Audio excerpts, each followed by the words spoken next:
Assalamualaikum warahmatullahi wabarakatuh. Bersama saya Faizal Aribowo, pengampu mata pelajaran Sejarah Indonesia untuk kelas 12. Nah, anak-anakku sekalian, pada pertemuan kita kali ini Bapak akan membahas tentang KD, yaitu menganalisis perkembangan politik dan ekonomi pada masa pemerintahan Orde Baru.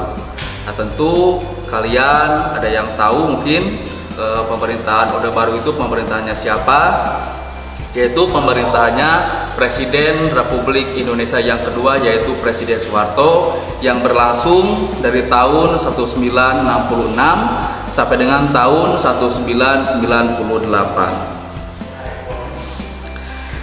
Nah, kalian dapat lihat di gambar ini merupakan foto dari Presiden Soeharto, yaitu yang dikenal dengan pemerintahan di masa Orde Baru yang berlangsung selama kurang lebih 32 tahun ya. Tadi sudah dijelaskan dari mulai tahun 1966 sampai dengan tahun 1998. Nah, ketika masa pemerintahan Orde Baru itu ada 6 wakil presiden, diantaranya pertama ada Sri Sultan Hamengkubuwono ke-9, yang kedua ada Adam Malik, yang ketiga ada Umar Wirahadikusuma, yang keempat ada Sudarmono, yang kelima ada Tri Sutrisno, dan yang keenam ada Profesor B.J. Habibie. Nah, dalam pembahasan Orde Baru ini, Bapak akan membagi ke dalam 4 bagian. Pertama, masa transisi. Yang kedua, stabilitas politik dan rehabilitasi ekonomi. Yang ketiga, integrasi Timur Timur. Yang keempat, dampak dari pemerintahan Orde Baru. Nah, pertama, masa transisi. Nah, masa transisi ini adalah masa peralihan, yaitu dari pemerintahan sebelumnya, yaitu pemerintahan Orde Lama, pemerintahannya Presiden Soekarno, ke masa pemerintahan berikutnya, yaitu masa pemerintahan Presiden yang kedua, Presiden Soeharto, yang dikenal dengan sebutan Orde Baru atau Orba. Nah, masa transisi ini ditandai dengan adanya berbagai latar belakang. Pertama, adanya aksi-aksi Tritura. Yang kedua, adanya surat perintah 11 Maret. Dan yang ketiga, adanya dualisme kepemimpinan nasional. Nah, aksi Tritura. Aksi Tritura ini adalah aksi tuntutan ya dari rakyat, yang mana dari elemen mahasiswa, yang mana latar belakangnya akibat pada waktu itu setelah peristiwa adanya gerakan 30 September tahun 1965 atau kita kenal dengan sebutan Gestapo, yang dimotori oleh Partai Komunis Indonesia, sehingga berdampak adanya krisis ekonomi dan juga krisis politik. Kemudian aktor dari aksi Tritura ini tadi sudah disebutkan, yaitu dari berbagai elemen rakyat dan juga dari kesatuan mahasiswa yang tergabung dalam adanya KAMI, Kesatuan Aksi Mahasiswa Indonesia, KAPI, KPPI, KASI, dan juga mahasiswa yang tergabung dalam Front Pancasila.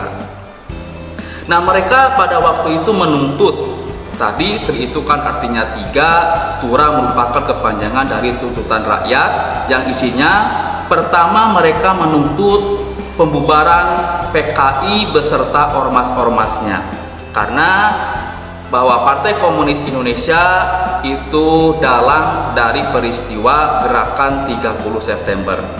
Kemudian yang kedua, pembersihan kabinet dari unsur-unsur PKI. Karena ketika masa pemerintahan Presiden Soekarno, Kabinet Wikora namanya, banyak orang-orang dari Partai Komunis Indonesia yang duduk di dalam pemerintahan ya, dan juga di parlemen. Kemudian yang ketiga, mereka menuntut menurunkan harga-harga kebutuhan pokok. Nah, bagaimana kronologi dari aksi Tritura ini? Nah, pada waktu itu mahasiswa berdemonstrasi ya. Yang pertama di depan gedung Sekretariat Negara pada tanggal 8 Januari tahun 1966. Kemudian tepat tanggal 12 Januari tahun 1966, kelompok pemuda dan mahasiswa ini yang tergabung dalam Front Pancasila, mereka melakukan demonstrasi di depan gedung Dewan Perwakilan Rakyat Gotong Royong atau DPR GR, atau sekarang yaitu menjadi gedung DPR RI. Kemudian tanggal 24 Februari tahun 1966 ini adanya aksi atau peristiwa yang mana ada seorang mahasiswa dari Fakultas Kedokteran Universitas Indonesia, namanya adalah Arif Rahman Hakim ya, yang tertembak dalam peristiwa demonstrasi tersebut. Dan kemudian tanggal 25 Februari tahun 1966 Presiden Soekarno itu membubarkan Kesatuan Aksi Mahasiswa Indonesia. Kemudian yang kedua yaitu adanya surat perintah 11 Maret ya, atau kita kenal dengan sebutan Super Semar. Nah, latar belakang dari adanya Super Semar ini yaitu tadi bahwa banyaknya aksi-aksi demonstrasi yang menentang pemerintahan di masa pemerintahan demokrasi terpimpin terus ya semakin meningkat. Kemudian yang kedua, bahwa keamanan Presiden Soekarno pada waktu itu terancam. Bahkan ada isu bahwa Presiden Soekarno itu akan dibunuh ya. Yang ketiga, Presiden itu perlu mengembalikan atau memulihkan kewibawaan pemerintah. Nah, isi dari surat perintah 11 Maret ini atau Super Semar ini intinya bahwa pengemban amanat atau mandat dari Super Semar berhak mengambil segala tindakan apabila diperlukan ya. Yang kedua, menjamin keselamatan pribadi dan kewibawaan pimpinan presiden. Dan yang ketiga, melaksanakan dengan pasti ajaran pemimpin besar revolusi. Kemudian dampak dari adanya Super Semar ini yaitu kondisi keamanan negara memang berhasil dikendalikan, dan juga wibawa tentara semakin meningkat karena pada waktu itu bahwa penggemban mandat Super Semar tadi ini adalah kepada Letkol Soeharto. Kemudian adanya dualisme kepemimpinan nasional. Mengapa pada waktu itu terjadi dualisme kepemimpinan nasional? Nah, karena pengemban mandat dari Super Semar ini berdasarkan ketetapan nomor 14 MPRS tahun 1966 ya, menyatakan apabila presiden berhalangan hadir ya, itu kedudukannya digantikan oleh pemegang mandat Super Semar tadi. Dan juga berdasarkan ketetapan nomor 13 MPRS tahun 1966, MPR memberikan tugas kepada pengemban mandat Super Semar untuk membentuk Kabinet Ampera, yaitu amanat penderitaan rakyat. Nah, jadi dualisme kepemimpinan ini ada posisi jabatan presiden ya, dan juga ada posisi pengemban dari mandat Super Semar tadi, sehingga pada waktu itu bahwa pengemban mandat Super Semar itu ditetapkan berdasarkan ketetapan MPRS, tetapi kedudukan presiden itu dilemahkan. Kemudian dampak dari adanya dualisme kepemimpinan nasional, Soeharto turut menentukan nama-nama menteri yang akan dibentuk pada waktu itu dalam kabinetnya, tadi namanya adalah Kabinet Ampera. Kemudian yang kedua, Presiden Soekarno berkedudukan sebagai pemimpin kabinet, sedangkan Letjen Soeharto bertindak sebagai pelaksana pemerintahan. Nah, tadi sudah dijelaskan ya, karena dia Letkol Soeharto diberikan berdasarkan ketetapan mandat dari Super Semar. Kemudian yang ketiga, popularitas Presiden Soekarno pada waktu itu semakin merosot, ya, sehingga pada waktu itu muncul tuntutan-tuntutan dari masyarakat agar Presiden Soekarno itu mengundurkan diri dari jabatannya sebagai presiden. Nah, kemudian bagaimana kronologi pengunduran diri Presiden Soekarno? Nah, sekitar bulan Juni tahun 1966, Presiden Soekarno menyampaikan pidato pertanggungjawabannya sebagai presiden yang kemudian dikenal dengan sebutan, nama pidatonya adalah Nawaksara.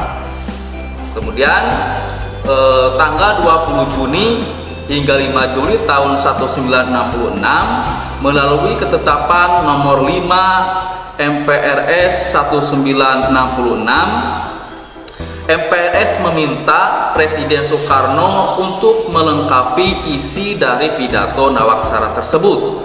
Nah, sehingga Presiden Soekarno pun menyampaikan kembali pidato pertanggungjawabannya terhadap anggota MPRS dan anggota DPR GR.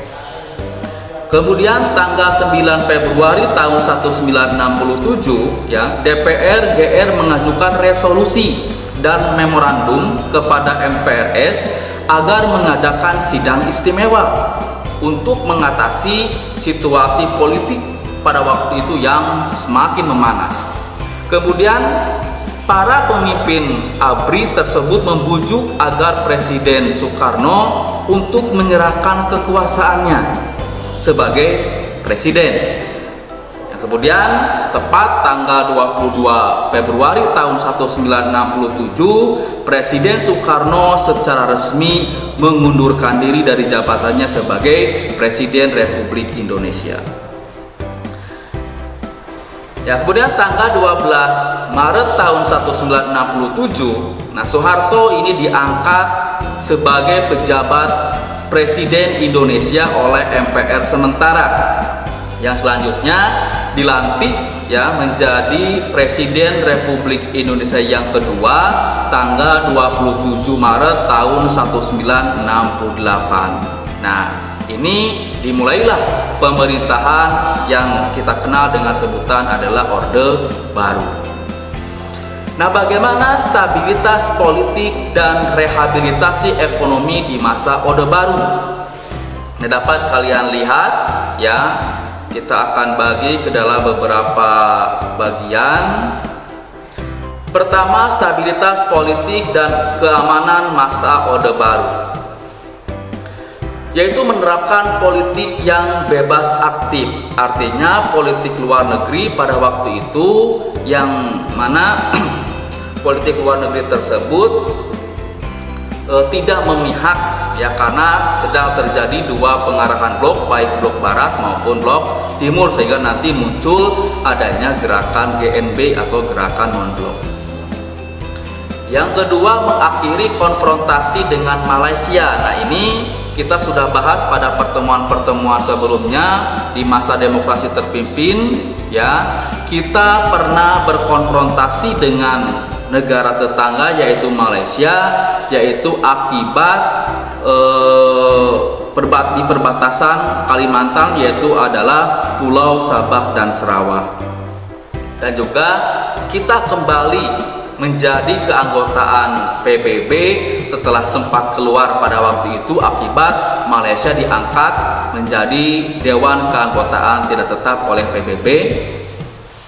Kemudian membentuk ASEAN, yaitu organisasi negara-negara yang berada di kawasan Asia Tenggara yang tujuannya ya untuk menjalin kerjasama, ya, baik di bidang ekonomi, pendidikan, dan juga yang lainnya, terutama negara-negara yang pada waktu itu pernah mengalami kolonialisme dan imperialisme.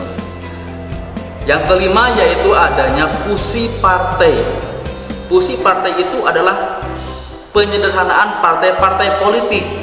karena pada pertemuan sebelumnya sudah dijelaskan, ketika adanya pemilu dengan sistem multipartai, banyak partai-partai politik sebagai peserta pemilu, sehingga ketika masa Orde Baru ini disederhanakan dengan adanya 3 partai politik. Nah, ini yang pertama ada P3, itu merupakan gabungan dari partai-partai Islam.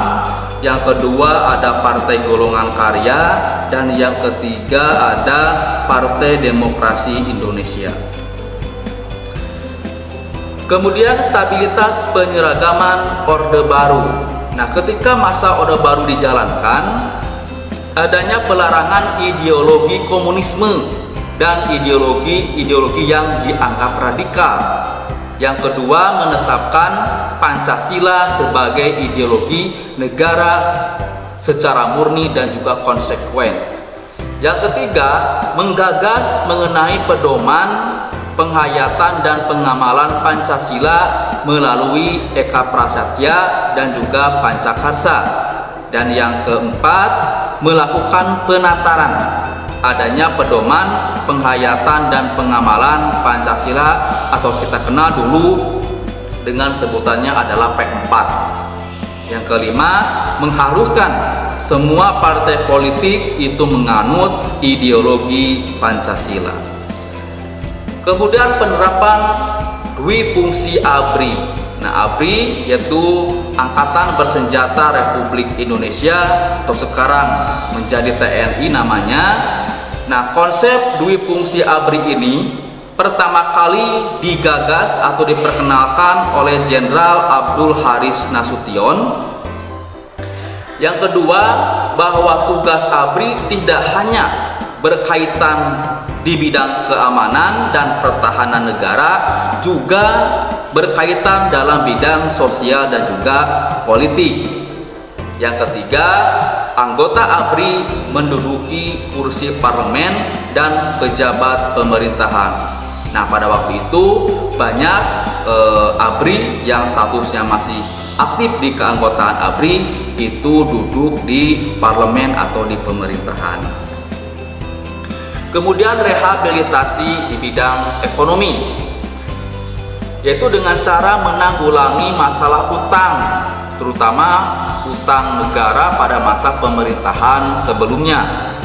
Yang kedua, kita menjalin kerjasama dengan Bank IMF, ya.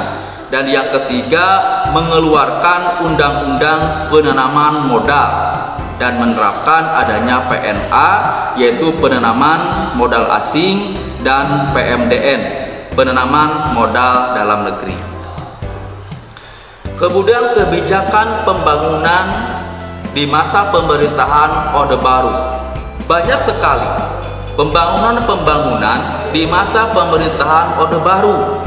Karena kita kenal bahwa Presiden Soeharto itu dengan sebutan sebagai Bapak Pembangunan. Di antaranya kita bagi pertama di bidang pendidikan.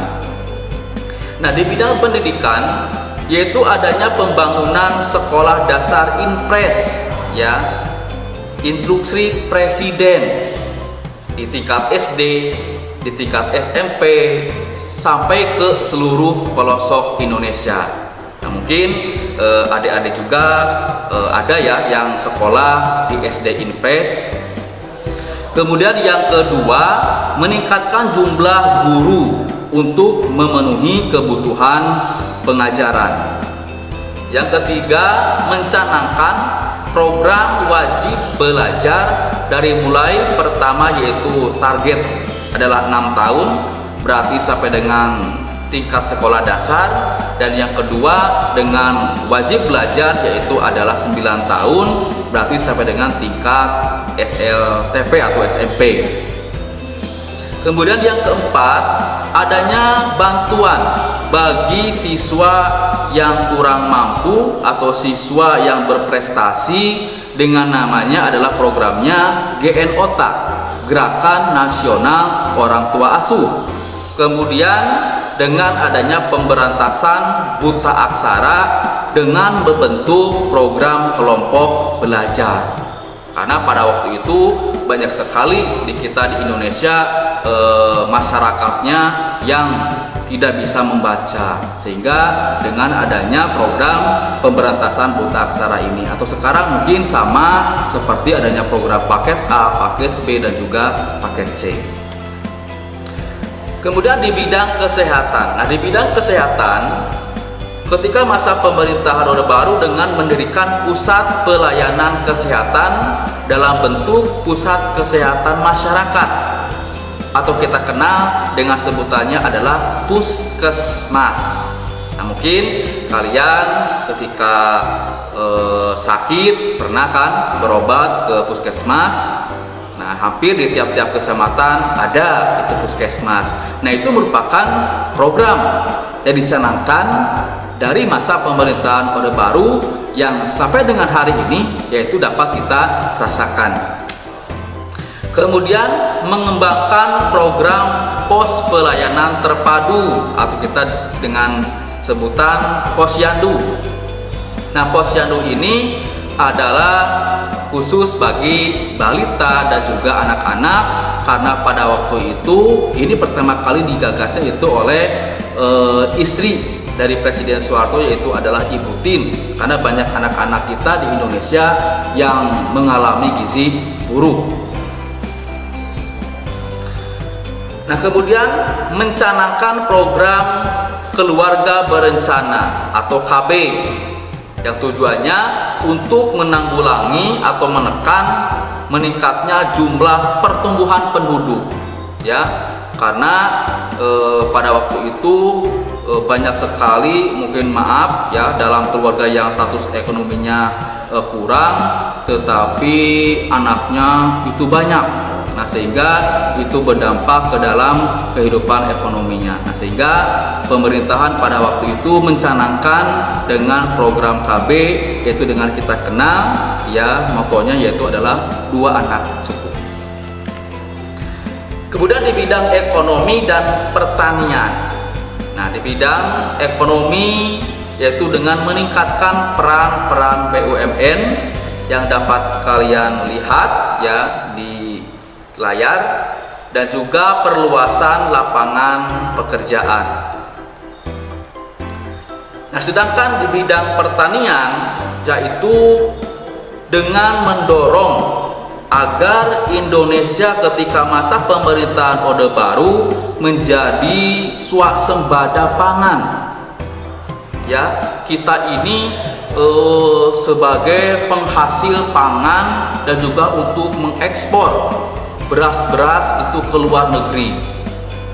Memang pada waktu itu berhasil ya dengan adanya program swasembada pangan ini di bidang pertanian, dari mulai pelita yang pertama sampai dengan pelita yang terakhir yang ke-7, yaitu dengan membangun waduk irigasi ya untuk suplai air terhadap sawah-sawah petani itu dapat terpenuhi, apalagi di musim kemarau. Nah sehingga kita mendapatkan penghargaan yang sangat luar biasa pada waktu itu dari PBB di bidang pangan, yaitu adalah FAO, Food and Agricultural Organization. Nah ini merupakan gambar irigasi yang ada di wilayah sekitar kita. Nah, mungkin adik-adik pernah main atau melihat, namanya adalah Bendungan Manganti yang ada di wilayah Sungai Citanduy ya, yaitu pembangunan Bendungan Manganti ini tadi dibangun ketika masa Orde Baru untuk menunjang di bidang pertanian. Kemudian adanya KUD, Koperasi Unit Desa. Nah ini tujuannya untuk menyediakan alat-alat pertanian dan kebutuhan-kebutuhan para petani, dan juga nanti hasil-hasil pertanian dari petani itu dijual di KUD. Nah bangunannya seperti ini. Dulu hampir di tiap-tiap desa ada KUD ya, yang bangunannya hampir sama semua. Mungkin di daerah kalian juga masih ada yang bangunannya seperti ini. Nah itu merupakan bangunan KUD yang dibangun ketika masa Orde Baru.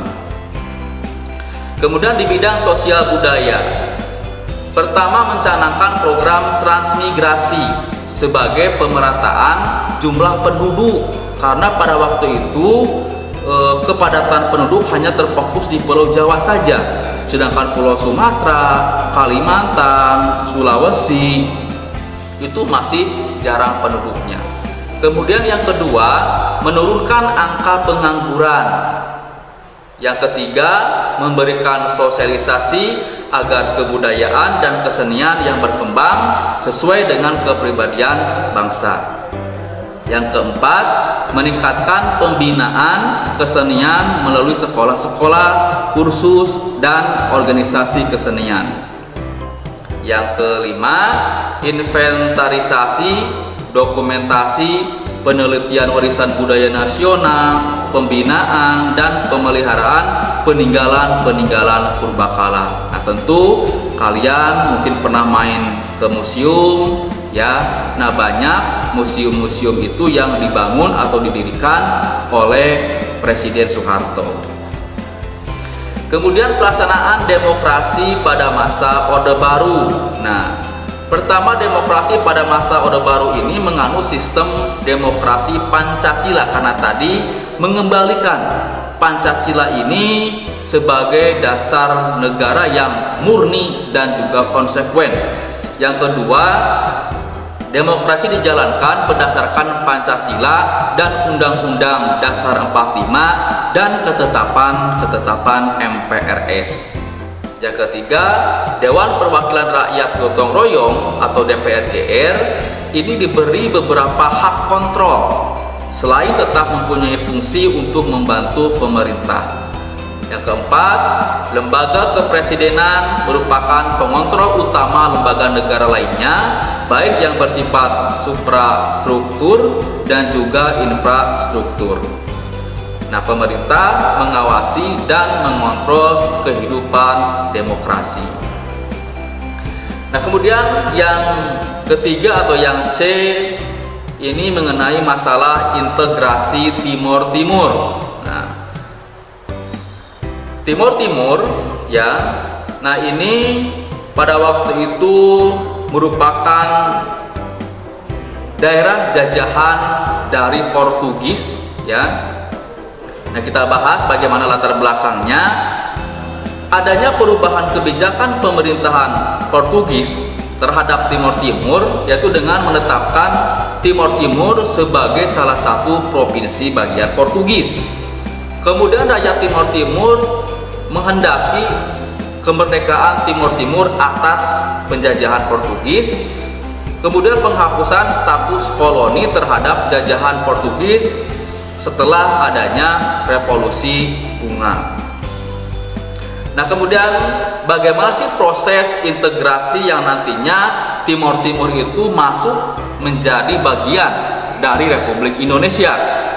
Nah, muncul partai politik yang memperjuangkan kemerdekaan Timor Timur, di antaranya ada UDT, itu menghendaki agar Timor Timur tetap berada di bawah kekuasaan Portugis. Yang kedua ada Fretilin. Nah, kelompok partai Fretilin ini mereka menghendaki kemerdekaan penuh bagi rakyat Timor Timur, artinya merdeka menjadi sebuah negara. Yang ketiga, adanya kelompok dari partai Apodeti.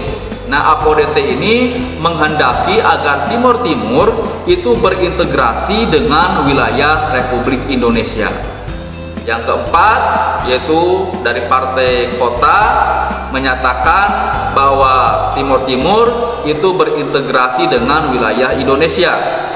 Dan yang kelima, Trabalista menyatakan sama ingin berintegrasi dengan wilayah Indonesia. Nah, jadi dari kelima partai atau kelompok ini ada 3 partai yang menyatakan mereka menyatakan keinginannya untuk bergabung menjadi bagian dari Republik Indonesia.